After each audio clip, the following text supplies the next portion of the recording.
let's get some analysis from Aaron Mate. He's an independent journalist and hosts the podcast Pushback with Aaron Mate on the Gray Zone.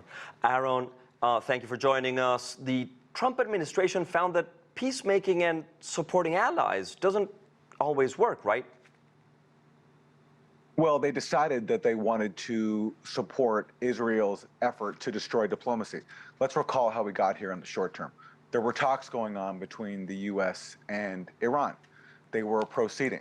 But then Trump started basically endorsing Israel's maximalist demands that make any agreement with Iran impossible.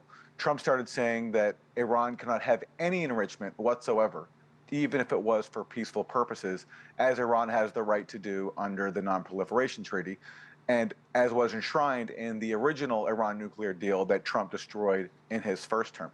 He also started talking about limits on Iranian missiles. So basically, the Trump administration was saying that not only can Iran not have peaceful enrichment to meet its energy needs, but also it can have the means to defend itself.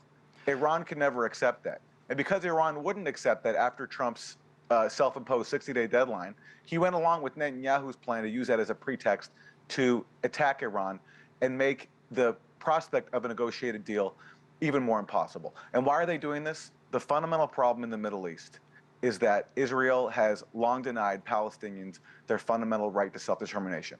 Israel has had the chance to make peace with everybody, including Iran and Hamas, if it accepts the global consensus of allowing Palestinian self-determination. What does that mean in practice? It means Palestinians getting just 22% of their historic homeland in a Palestinian state in the West Bank, Gaza, and East Jerusalem. Even Iran has accepted that before, and so have leaders of Hamas. It's only Israel, with U.S. backing, that stands alone in denying Palestinians the right to, and so therefore all of this aggression is being done to further advance that Israeli agenda of hegemony, supremacy, and occupation. Aaron, I'd like to turn to the U.S. mainly and to our breaking news, because I'd like to get your analysis on how do you expect this conflict to play out in national U.S. politics. Well, in the U.S., you have a bipartisan establishment, whether it's Democrats or Republicans, who are firmly in lockstep with Israeli aggression. It was Joe Biden who facilitated Israel's mass murder campaign in Gaza. And Donald Trump, after campaigning and telling people he was going to bring peace to the Middle East, has picked up the baton and has basically given Israel the same green light. So the question is, will there be any backlash from Trump's base? Many people believed his promises about ending foreign wars, about stopping all of this investment in foreign conflicts and putting America first. Trump's policy so far is Israel's first, and so it remains to be seen whether his own base, his own supporters, will punish him for that. So far, MAGA is looking a lot more like a cult than it is an actual movement that believes in principles. And on the left, too, look, very few Democrats are willing to come out and stand up to Israel. And when they do that, they get targeted. For example, 2 members of Congress, Jamal Bowman, Cori Bush, in the last Congress, they were ousted by the main Israel lobby group, AIPAC, which spent millions of dollars making sure that they could no longer be in office. So you have a lot of constraints in the U.S. on actual democracy because our politicians on both sides have chosen to put Israel first and not America first. Well, there are also politicians on the left who are siding with the Palestinian side and have openly done so and said so.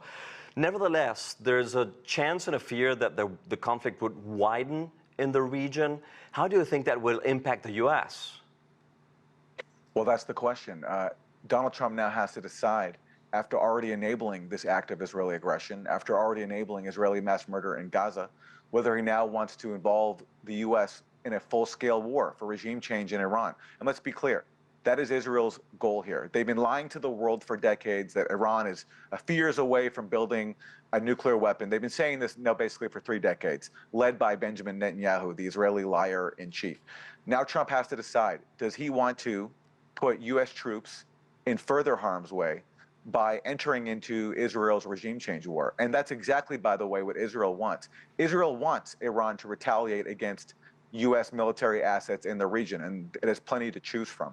That is what Israel is trying to provoke Iran into doing right now. Whether it will succeed in doing that remains to be seen, and whether, if that happens, whether Trump decides to take the bait and go in with Israel is the question that will decide not only, will the people of the region survive, but will this planet survive? This is a really dangerous situation, and everybody of conscience who doesn't want to see all this carnage, who wants to see the Middle East survive and the world survive, should be speaking out to stop this from happening. And there are diplomatic options on the table. It starts, though, with constraining Israeli aggression. Aaron Mate, thank you for your time. Thank you.